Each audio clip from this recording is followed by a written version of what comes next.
Welcome to the Cultural Diversity webinar.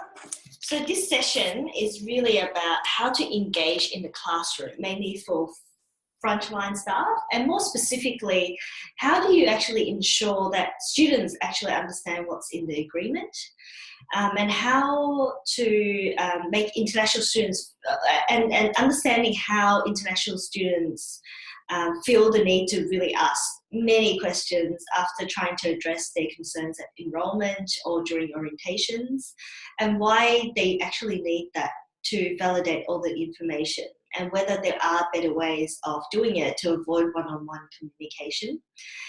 Also, we will address how do we make sure that students understand the importance of attending orientation and read the information we've sent to them and help them prepare for their studies. And we also want to address why international students and how to actually help them succeed. How do we make sure that they actually go to support workers when they have a problem and not wait until it is actually too late. So my name is Wesa Chau. I'm Director of Cultural Intelligence and do many other things, including training and webinars for universities, TAFEs and RTOs. Cultural diversity is a huge topic and is really difficult to fit it all into a 20-minute conversation. But if this information is helpful, I can facilitate longer sessions to train your staff on cultural diversity. Just a little bit about me. I've been working with international students for around 15 years, founded the Australian Federation of International Students, and later worked with community organisations with multicultural communities for more than 10 years. Last year, I received the Australian International Education Award from Study Melbourne, and I'm also an associate consultant at the International Education Knowledge Base, which is an organisation with expertise that provide consulting services to the international education sector. And so these free webinars are organised through the award funding, and hence this can be provided to you at no cost. Next to me is Christine Yeo. Hi everyone. A former international student who worked as an organisational psychologist for about 10 years. She has in-depth experience in working with multicultural communities and help develop their skills. She recently started Beyond Story, providing public workshops and coaching to help people understand their inner story through the journey of art creation. And just some housekeeping. On your screen, you should see a Q&A button. You can type the question anytime, and we'll answer all the questions at the end. If there are too many questions, we'll pick the ones to answer live, and the questions we didn't get to answer, we'll get back to you after the webinar. So let's begin.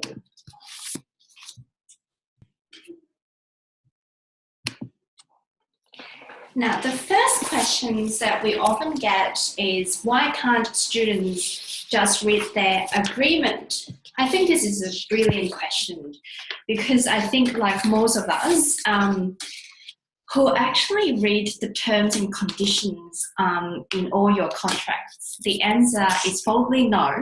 We don't often read everything on the contract, the small print, and that's why we see foreign companies and utility companies are able to include unfair terms, and most people simply just accept it, and we didn't find it out until issues happened. For international students, given that there is a standard agreement for all students and there is little room for students to negotiate their own terms, therefore many do not always read written agreements. And of course, for providers like yourself, it is part of the ESOS National Code Standard 3. So it is a responsibility for you and providers to ensure students understand the agreements upfront. So what can we do? We often get these questions. Here are some tips that we often advise the providers to ensure students understand written agreements. There are two key things. The first is we understand the agreement itself can be translated, not every single word.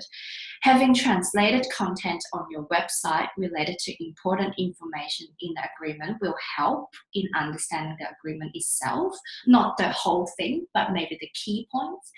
The written agreements use very technical language where students' standard of English may not understand. It is really difficult for students' parents to understand as well.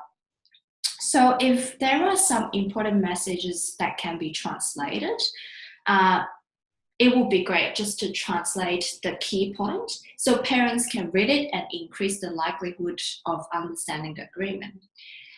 And the other way is really to simplify that messages. It could be things like including videos, infographics to help students to understand. We recently find out that Air New Zealand is actually doing a really great job in terms of engaging people to read safety information.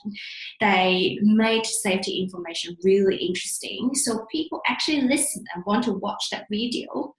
And another example, I think Wesa will talk a little bit more about it later on, but it's George. This is George, by the way. Think Before, who is a fictional character and has a number of really fun clicks sending safety messages. And we will be able to send through those videos to you after this, right, Wesa? Yes. So why do international students feel the need to ask so many questions after people have tried, like yourself, have tried to address their concern at enrolment and orientation sessions? Well, international students who do ask questions are probably the students who are likely to be good students, because they really do care about their studies and that they actually do the research. So first of all, don't try to see it as a chore. International students come from places where education systems are very, very different, and their English is not their first language. So they feel they need to ask questions to ensure they've understood everything correctly. And this is why they need to validate all the information. So the question really is why, whether or not there is a better way to do this rather than having too many one-on-one communications. And of course, there are different ways and tips to avoid too many one-on-one communications. First of all, to craft your message, to deliver messages at orientations that are better crafted to suit students and understand the important messages that students need to know. Second of all, make messages short and clear, and that's better than long and comprehensive presentations. Avoid using slang during orientation presentations, and you have to be very mindful at doing that because some slang are part of our day-to-day language. So it takes a conscious effort to avoid using slang. And perhaps even organising forums and FAQ sessions for your students so that they can ask in a whole group. And also during those sessions, potentially even utilising your existing students as part of your formal program to answer questions. There are always existing students who are keen to help new students settling in. All right, the next question we often have, is how do we make sure that students understand the importance of attending orientation and to read the information we have sent them to help them prepare for their studies?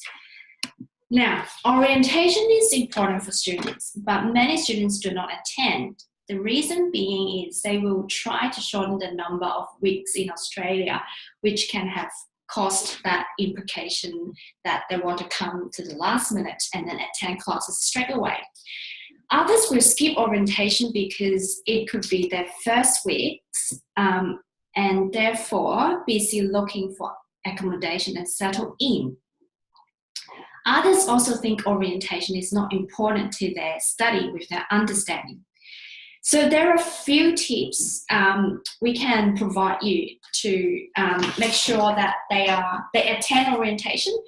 So first, make it compulsory. Now, many of these students come from countries where they respect authorities. If it is made mandatory orientation, they will attend. Second is to structure the orientation so that students, there is one day, make one day that is really, really important for them and make it so relevant for them and attract them to come.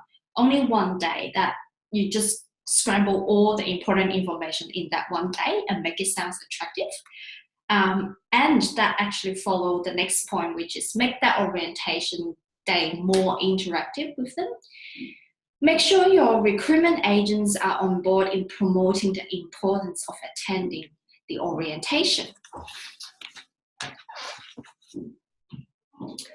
And the next one, we have a question is really, we want international students to know that we are here to help them succeed. How can we make sure that they come to us when they have a problem and not wait until it is too late for us to help them? Now, students do not approach university first because they fear university will report them to immigration or not be supportive of them. That's the general impression. Hence, they will only approach their provider when there is a crisis. There are ways to overcome this, and this is to ensuring that your institution has good peer-to-peer networks who have been trained. Where there is a strong student body or advocacy networks, so students can be more comfortable speaking to a fellow student rather than going to their provider, talking to officials, for example, and that these students' advocates will be able to advise the student or escalate the issues. This is nothing that can replace good peer networks. Staff should be able to identify active students with leadership qualities and develop them to be that person. This will equip them to help their fellow students as well. Now, everyone loves video. I love the video very much too. We will now watch a very quick video featuring an international student, some of the struggles he has, and that will be relevant for your learning as well. Hello, my name is Nimalan Alfred, and I'm pursuing a master's degree in IT at Swinburne University. With this short talk, I would like to give a brief overview on acceptance and challenges in terms of cultural diversity in Australia. I'm originally from a non-Hindi speaking Indian state called Tamil Nadu, and I came to Australia early last year to pursue my master's. As you might know, India is a very culturally diverse country, which has 29 states and 7 union territories, with each of them having their own significant language, tradition, food, etc. And having spent most of my life in India, I've faced a gist of cultural diversity within India itself. I'm going to talk to you about cultural diversity in Australia now. Like every international student, I was also very keen in getting a part-time job to support my living ever since the day I landed. And if you're an international student, you would probably know about the minimum wages and also not to get paid in cash. But circumstances sometimes pushes you to work at jobs that pay you way below minimum wages and also in cash for the employees to evade tax. Having a considerable amount of experience myself in IT and marketing, I was persistent and hopeful in getting a professional job in IT or marketing. But I ended up as a waiter in an Indian restaurant, which promised me to pay $9 per hour. And that is even after 2 weeks of training and without any proper processes in place. During my first day of training, a chef started to speak to me in Hindi, and I replied back to him saying, I don't speak Hindi. He made an aggressive comment that it's a shame that I don't speak the native tongue of my country, and I'm also not even fit to work at that restaurant. I was hurt, and it's an irony that Hindi is not even the official language in India. English is, as per the Official Languages Act of 1963 in the Indian Constitution. And during my school days, I learned 3 languages, English, Tamil, and Hindi, even though I could read and write in all the 3 languages. My speaking capabilities were restricted to only English and Tamil. I didn't know that not being able to speak in Hindi is a shameful thing until the chef made an assertive comment, and I never thought I would be discriminated against by a fellow Indian here in Australia. This event strengthened me, and I tried to integrate myself into the Australian community, and I was persistent in finding a job in an Aussie firm, which I did eventually, and this time it's the pay is way beyond the minimum wages, and also with proper processes in place.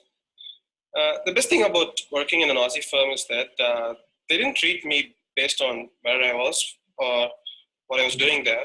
They treated me inclusively and respected me for who I was personally. When it comes to an IT or computer science degree in Australia, you'll probably find a lot of Indian students there, and most of them speak Hindi.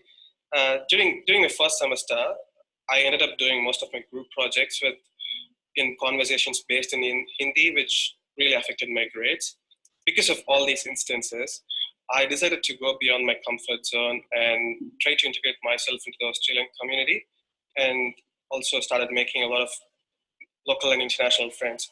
I started volunteering and also participated in a lot of conferences, symposiums, workshops, and networking events, which gave me an opportunity to meet a lot of wonderful people from different countries, different cultures, where I learned about them and also about their languages. This gave me a sense of understanding that Australia is way more multicultural and diverse than India. Whether you are a native English speaker or an amateur English speaker, Australians would allow everyone to be shared of, leaving behind the differences in accents or language expertise. This gave me a sense of belonging, that I belong here, and it was wonderful. Working in an Aussie firm didn't come without challenges either. Even though I'm a band 8 scorer in IELTS, I wasn't very familiar with a few words, also Aussie slangs, which Australians helped me to learn, and that was good. Australia wouldn't be where it is on a global scale if the local Australians weren't accepting and welcoming immigrants, international students, and refugees to be a part of their community. I'm very proud and happy to say that I have friends from more than 30 countries now, and I'm grateful to Australia for that. I'd like to conclude by saying that we need to use cultural diversity as a tool to learn different cultural aspects and understand people better, which will in turn lead to a peaceful and respectful community of living. So Netherlands' story is not unique. Many other students have many other pressures, such as earning money to pay rent. So for that reason, if you are getting international students to help out in your orientation and providing presentations, providers really should consider reimbursing students who support their fellow students, rather than always expecting them to volunteer their time. This will take the pressure off them from finding other jobs, as you can hear from Nemlan, where he had to work in restaurants to pay for his rent. And if you are able to reimburse them, they can do something that they're really passionate about and do it really well. And there are different ways to develop ideas within your institutions as well. I've been working with International Education Knowledge Base, IEKNOW, with Daniel Hartridge and Paula Durrance, who have been many years of experience working with student leaders and who can assist you if you're keen to establish something within your institution. So when providers are willing to invest in student leadership and student development, that will reduce the risk of students coming to providers with their crisis situation. So we hope this information is useful for you, and to understand that there are many students coming from different countries who have different cultural understanding of written agreements and different understanding what is expected of them at institutions. It is also important to recognise that cultural differences have an impact on students, and the patience to explain information in a more comprehensive and interesting way will assist you in your work. So now we'll go to question time. So if you have not typed in any questions, I'll give you just a couple of seconds. We don't have much time for you to type the question. And let me just check. Wesa, can you just check how many questions do we have? Yeah, I've got one. That's actually, thank you very much for whoever asked that question. I love George, but who is George? Can you tell us a little bit more about who George is? Well, George Think Before is a fictitious figure that was developed by Victoria Police back in 2010, I think 2010 or 2011, as a way to send safety messages to international students via social media. So George has a Facebook page, George has a Twitter account, and if you go to YouTube and search for George Think Before, so you can see some of the videos that exist. Yeah, how can we use that video? You can use that on your social media, on your own university or provider social media, so that can be embedded into your own messages as well. So they're still relevant, even though they were developed a couple of years back, but some of the information, fire safety, water safety, are still very relevant to all international students today. We just got another question as well.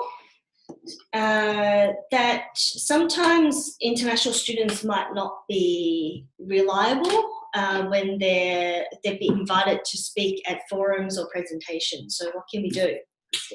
I think because we have worked with international students leaders for quite a while, and then a lot of the feedback that comes back to us from international students, they comment they are not sure about what kind of values that they will get from being a presenter. Now, for some of us, maybe it's very obvious the values that we get if we speak at an event. But for international students, that could be their first time they got invited to speak. And I think some of the things that need to really make it very obvious to them and to motivate them to understand why is it beneficial for them to attend an event and to speak at an event.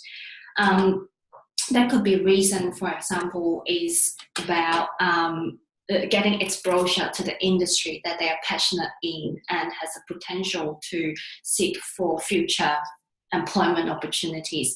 And yeah, again, I'm speaking about the obvious to a lot of us, but to them, I think it has to highlight those benefits for them.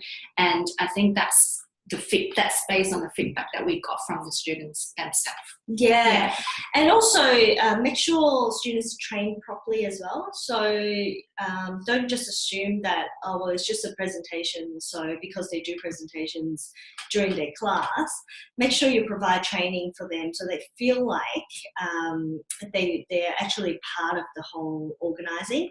So the students who you just saw in the video, they've been properly trained. So I invited John Yo, who's the licensee of TEDx, to actually provide that presentation training for some of these students. And because it's professional training, a lot of students were really engaged in the whole process as well. So just something to be mindful of, that you can't just throw students in deep end, that training should be provided. Yeah, and that add on to their learning and value as well. Absolutely. Yeah. So thank you very much.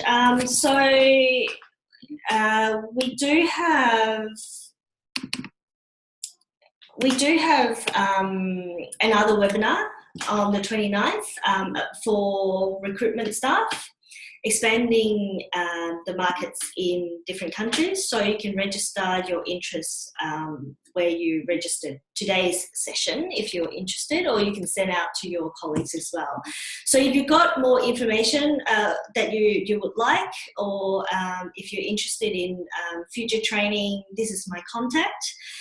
Also, today's session is recorded, and I will send a link to you after this session, and it will be uploaded on our website as well. So thank you very much. Thank you.